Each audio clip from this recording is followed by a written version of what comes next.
Hello, and welcome. We're going to jump in immediately because here's the thing. I think this is the lesson. This is the lesson to me of fall, of Halloween. It's going to give all those vibes. But I also will say that I shoved too much into this lesson, all right? In this one lesson, we're going to be going over solfege. We're also going to be looking at how to count mixed rhythm, all sorts of mixed rhythms, that are then going to be put into our song in small bite-sized pieces. We'll even go over dotted rhythms. That can be really tricky for a lot of our students. This will all end with one massive play-along song that is in a minor key that we'll talk about later on. Also be on the lookout for some spooky movement breaks. Get your students really feeling what minor is and get them putting it in their body as well. It has all the. All right? So if you are an elementary music teacher, this is going to be a lesson that you can use for a bunch of different grades depending on how much of it you use. Because again, I put a little too much into this. So if you are looking to recreate this lesson for yourself, go ahead, grab a piece of paper and a pencil, or you can stick to the end where I'm going to show you how you can get this lesson along with my entire curriculum for a free full month. All right, so let's go ahead. Did I say that I had everything? Did I say that I stuffed too much into it? If you've seen any of my videos, you know I'm a big visual learner. I like having things that are very visually stimulating for my students. That's going to get them actively engaged with me. So right now, what I'm going to be asking is for my students to go ahead, do all the different hand signs, mix them up to really challenge them, all right? Going over which is what, all right? But you notice I do for this one, because there are so many, I keep the solfege name, do, and then just have them do the hand sign, because I think both at the same time might be a little tough for my students personally. But what's great about this is you can always edit it so that that is gone, and then you're challenging them on what is the name and what the hand signs look like, all right? And did I mention that this also gives the fall vibes? Okay, so what they have to do is they have to plant the pumpkin seed, all right? They can only plant the pumpkin seed by, if you have a smartboard, going up to your smartboard and tapping to say what solfege this is. So that's on the first line. In fixed do on C, that's going to be me. Or if you have a projector, they're coming up to your laptop. Whatever you have to also give the student that needs just a very small movement break the chance to move. All right, they go up, they tap the board, up, a little pumpkin is planted. All right, am I a fall girl? I am a fall girl, 100%. All right, what I love about this is they had the name before, now they don't have the name. They just have where it lives, right? So that's going to be on the second space. Can they figure out where what solfege that is so that they can go up and plant the pumpkin? All right, challenging them on different levels. I love it. All right, it's time to start our spooky story. And if you haven't heard it yet, we're going to go over just a little of it right now.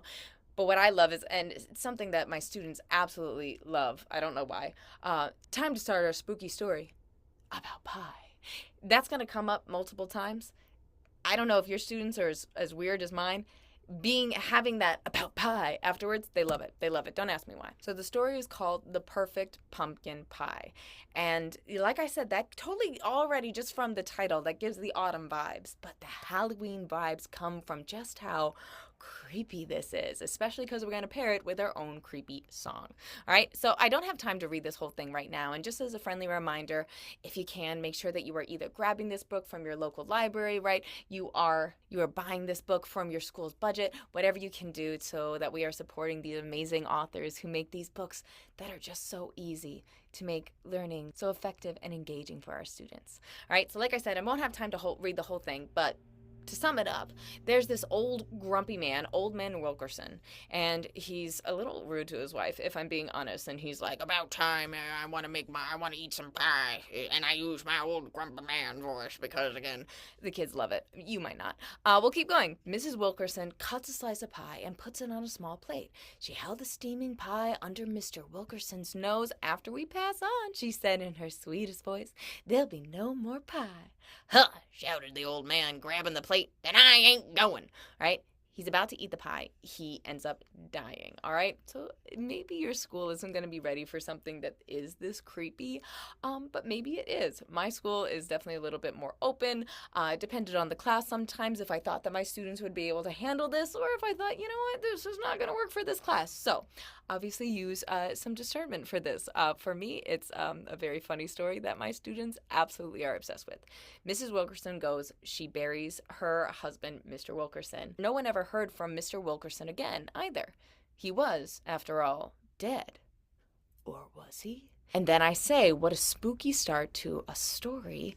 We need to add in the correct solfege because we're going to add a spooky song for our spooky story. So then we go ahead and we use the skills that they were just working on. Now you might see that there are already a couple rhythms in here that are definitely going to be a challenge for our students on their journey to music literacy. And this lesson will also be great to talk about minor scales. And it starts right here. So after you add in the solfege, I go over to my piano and I just play it. And it's kind of happy and it's jaunty. And then I say, doesn't really feel creepy though. It doesn't really feel like Halloween. Let's try this. Suddenly, oh my goodness, what a shift. Pumpkin, pumpkin, pumpkin pie. I must have one before I die. My students love the creepy energy. We put it with our solfege hand signs. It's a great time. We then go back to the story. In the story, a little boy moves in with his grandmother and things start happening. All right, Mr. Wilkerson's ghost comes and he says that he wants pie. All right, so now and it's all written in my lesson plan. I really don't have time to go over each section. You can feel the natural moments to go from the book to something more engaging and interactive for our students. For me, it's whenever I see my students maybe starting to wiggle in their chairs. And I know I need to get them up. I need to get them moving. I need to get them singing with the hand signs. I need to effectively engage my students because music is movement and movement is learning. We have to get our students feeling the music so that it matters to them. It makes the fundamentals of music make sense.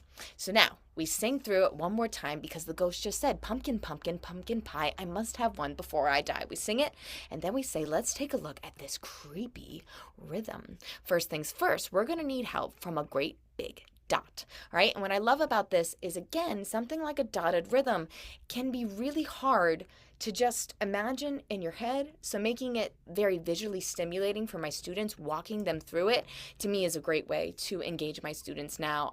In not just singing it, so they've already sang it, right? Now I'm going to have them see it, and in just a little, we're also going to have them feel it. And again, I just love that about music is it never has to be one sense. We can bring in a whole bunch. All right, but if you add a dot, suddenly it doesn't go from 2 beats, it goes from 3. How? That's because the dot adds half of what the note is worth. What's half of 2? 1 beat. All right, by itself, the note's worth 2 beats, but if you add a dot, suddenly it's worth 3 beats. 1, 2, 3, right? Next, we're gonna look at the dot from our creepy rhythm. How many beats does an eighth note get? Half a beat. Now add in a dot. What's half of a half? All right, this can be tough. All right, what I do is I kind of, depending on the age, if my students are doing fractions, we might do the math out together, or I really just try to go through this very quickly because I say that may sound tough, but it feels easier in the music. Let's really take a second and feel those key rhythms.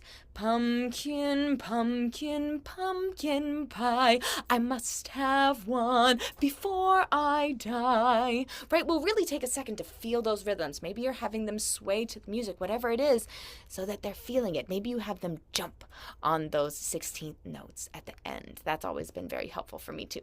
Back to the story about pie. All right, we go back, then we come back. Mr. Wilkerson, now he doesn't just want pie, he has certain standards about the pie. So then we add in the solfege, and then we add in, you'll notice there are a couple more rhythms in there that are a little tricky. All right.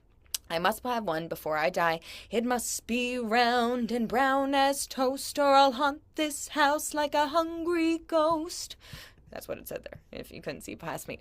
All right, we go back to the story. So if you're looking to get not only this lesson, but my entire curriculum for free, I'm going to have a video that breaks down farther what is included in the Soaring Scarves Academy membership. But for right now, let me give you a really quick synopsis. When you're a member of the Soaring Scarves Academy, you not only get access to my entire curriculum, but you also get 3 new lessons every single month that all come out the second Friday of the month. But what I love is having been open for the last now 4 years, that's really not all you get.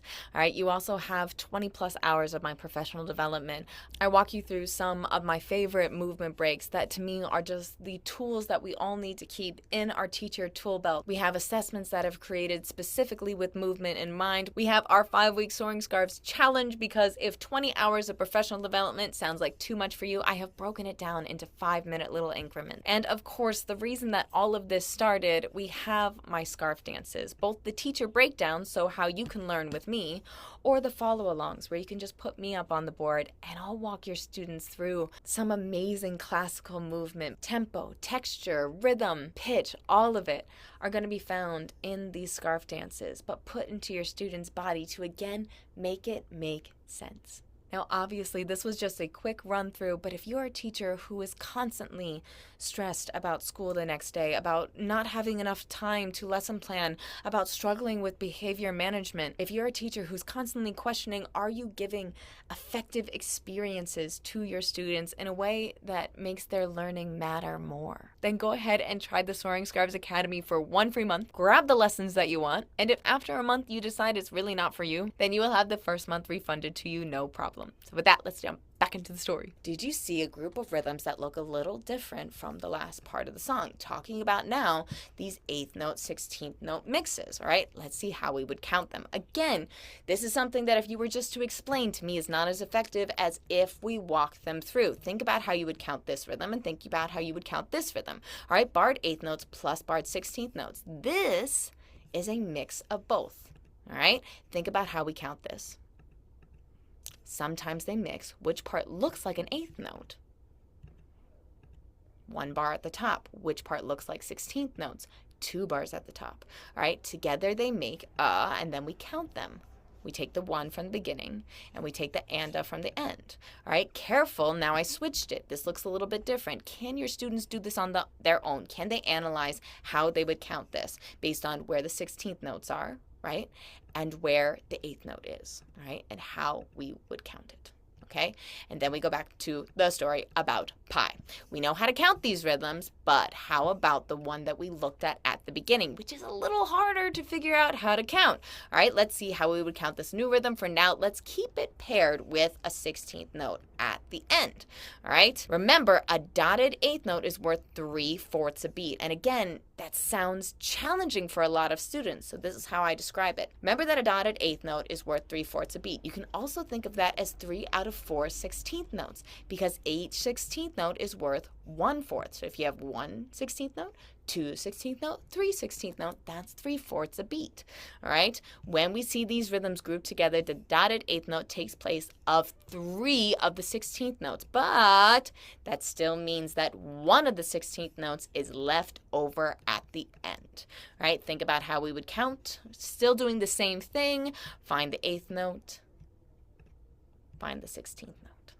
Makes sense? To me, that's just, as someone who struggled, I remember in elementary school, to learn some of these key concepts, I feel like if it was just visually stimulating, like I'm trying to make it, I might have had an easier time. And I definitely see my students having an easier time. So hopefully yours do too. Awesome. How do we count it? 1 up. Then they can try it out with a little rhythm practice. This is one I found on YouTube. The creator is amazing. Check it out for sure. But I find this, it's slow. So many of these dotted 8th notes into 16th note rhythm pairs, they tend to be really fast, which is really hard for my students. So I like to do a very slow play along to start. This is already slide 55. We're not done. The slide goes all the way to 73. Did I say that there was a lot in this? There's a lot in this. Back to the story about pi. Finish adding in the solfege. This is now the entire song. I now don't go over the dotted half note that is then connected to an 8th note, and I don't talk about the dotted quarter note barred in with the 8th note. To me, my students have already gone over some tougher rhythms. That was a lot for me, but the great thing is you can. If your students have already done this, then you can just add this in as well, which is why I say this is really, you can just be singing this and doing this song with kindergarten, 1st grade, 2nd grade, maybe not kindergarten, maybe that'll be a little tough. Maybe. I don't know. But maybe you're doing that, or maybe you're working with your students on just the rhythms that I walked through, or maybe you have older students and you're challenging them to also do these connected rhythms. Maybe you're challenging them to everyone get a boom whacker and play through this. Maybe you're working on recorder and they know this, E flat. They know these different ones. Maybe you're working with just getting your students to sing in a way that's fun and engaging and is perfect for Halloween as you turn the lights off and let things get just a little spooky, right? It doesn't just stop there. You finish the entire song, which I should finish for you. So we'll do the whole thing one time just so that everyone here's how I would do it, right? Pumpkin, pumpkin, pumpkin pie, I must have one before I die. It must be round and brown as toast, or I'll haunt this house like a hungry ghost. It must be perfect, or a ghost I'll stay and haunt this house and never go away. So fun. So fun, so engaging. I'll have my students up and creeping around the room. I have my students up and singing it in their most theatrical way. It's such a fun song. It's such a fun song. I was glad to be able to have this song pop into my head. The words also obviously helped by being so good by such a good author. So great. All right, keep on going. Back to the story about pie. The end. You finish up the story, which I'm not going to tell you how it ends. Go ahead, check it out for yourself. So fun. Or is it? Our spooky story was even spookier because of how our pumpkin pie song sounded.